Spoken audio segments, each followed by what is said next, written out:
সুজাতার কথা ও কবিতা চ্যানেলে আপনাদের সকলকে স্বাগত। আজ নিজের লেখা গল্প নিয়ে এসেছি। আপনাদের কাছে একটাই অনুরোধ করব, আপনারা প্লিজ পুরোটা শুনে কমেন্ট বক্সে অবশ্যই কমেন্ট করবেন কেমন লাগলো এবং কোথায় কি ত্রুটি রইল। আপনাদের গুরুত্বপূর্ণ মতামত পেলে আমি আগামী দিনে আরো নিজেকে উন্নত করার চেষ্টা করব। তাহলে চলুন শুরু করা যাক আজকের গল্প, বন বাংলো। তখন আমার আস্তানা জঙ্গলের ভিতর নদীর ধারের বাংলো। এক সন্ধেবেলা বারান্দায় বসে আছি। সামনে কুয়াশার চাদর মোড়া অমাবস্যার জঙ্গল। কানে আসছে নদীর জলের আওয়াজ। হঠাৎ মনে হলো দূর থেকে ভেসে আসছে একটা নুপুরের আওয়াজ। ক্রমশ তা স্পষ্ট হতে লাগলো। আমি এই অঞ্চলে নতুন। সপ্তাহখানেক আগে ফরেস্ট অফিসে কাজে যোগ দিয়েছি। এখনো কোয়ার্টার পেতে দিন কয়েক লাগবে। তাই এই বন বাংলোতে অস্থায়ী আস্তানা। হঠাৎ অজানা ভয়ে গায়ে কাঁটা দিয়ে উঠল। মনে মনে ভাবলাম, এই সন্ধ্যেবেলা জঙ্গলের মধ্যে কোন নারী মূর্তির আবির্ভাব, নাকি একাকিত্বের কল্পনা? হঠাৎ মনে হলো লাল পেড়ে শাড়ি পরা কেউ একজন সরে গেল। কিছুক্ষণ ভাবলেশীন ভাবে বসে থাকার পর মনে কিছুটা সাহস সঞ্চয় করে একটু এদিক ওদিক উকি ঝুঁকি মেরে কে কে বলে জিজ্ঞেস করায় দূরে খানিক গাছপালা নড়ার আওয়াজ পাওয়া গেল। সেদিনের মতো মনের ভুল বলে দরজা জানালা দিয়ে ঘরে ঢুকে পড়লাম। পরের দিন সন্ধেবেলা আবারও একই ঘটনার পুনরাবৃত্তি। তখন ভয়ের রহস্যের গন্ধ পেলাম।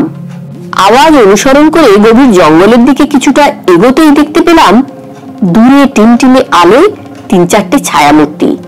তারা নিজেদের মধ্যে ফিসফিস করে কথা বলছে। অবস্থা বেগতিক দেখে পা টিপে টিপে ফিরে গেলাম। সকালে বেরিয়ে লোকালয়ের দিকে আসতেই চায়ের দোকানে এই কথা ও কথায় বাংলোয় আছি শুনে এ ওর মুখ চাওয়াচাই করতে লাগলো। আমি ইতস্তত জিজ্ঞেস করলাম, কি হলো? চা দোকানি আমতা আমতা করে বলে উঠল, ওখানে তো অশরীরী আত্মার বাস। সন্ধ্যের পর গাঁয়ের লোক ওদিকে যায় না। শুনেছি নুপুরের আওয়াজ পাওয়া যায়, কোন এক ছায়ামূর্তি ঘুরে বেড়ায়। আমি তৎক্ষণাৎ রহস্যের আভাস পেলাম। চায়ের গ্লাসটা নামিয়ে দিয়ে কিচ্ছু না বলে বাংলোর উদ্দেশ্যে রওনা হলাম। কি করব কিছু বুঝতে পারছিলাম না। বাংলোয় ফিরে আশেপাশের জঙ্গলের দিকে হাঁটাহাঁটি করলাম। রবিবার থাকায় অফিস যাওয়ার তাড়া ছিল না। ডিমের ঝোল ভাত রান্না করে খেয়ে তাড়াতাড়ি বেরিয়ে পড়লাম আশেপাশে ঘুরে দেখার জন্য। ছবির মতো সাজানো গ্রামই বিন্দু। চালশাক, খুনিয়া, ঝালং রোড ধরে এর যাতায়াত। কিন্তু প্রকৃতির অপরূপ রূপমাধুরীর মধ্যেও কোথায় যেন একটা রহস্যের গন্ধ উকি দিয়ে গেল মনে। কলেজে পড়ার সময় কিছুদিন ছাত্র নেতা ছিলাম। ভয় ভ্রান্তি আমাকে খুব একটা নাড়া দিতে পারে না। হঠাৎ মনে হলো দুপুরে একটু ভালো করে ঘুমিয়ে নেওয়া দরকার। পা চালিয়ে ফিরে এলাম বাংলোতে। কি শান্ত নিবিড় এক মায়াময় পরিবেশ। তাড়াতাড়ি খেয়ে ঘুমিয়ে নিলাম। সন্ধে নামার ঠিক আগেই মোবাইলটা আর একটা লেজার লাইট নিয়ে বেরিয়ে পড়লাম। গতকাল রাতে যেখানে আওয়াজটা গিয়ে থেমেছিল ঠিক সেই জায়গার পাশে একটা গাছের আড়ালে ঘাপটি মেরে বসলাম। সন্ধে গভীর হলো আর ওই আওয়াজ আমার দিকে এগিয়ে আসতে লাগলো। তখনই অপর প্রান্ত থেকে একজন এগিয়ে এলো আর দূরে দু একজনকে দেখা গেল। ওদের মধ্যে কিছু কথা বিনিময় হলো যা স্পষ্ট শোনা গেল না। অন্ধকার এতটাই গাঢ়, এক হাতের মধ্যে দেখা অসাধ্য। কিছুক্ষণ পর নুপুরের নিকন শুরু হলো।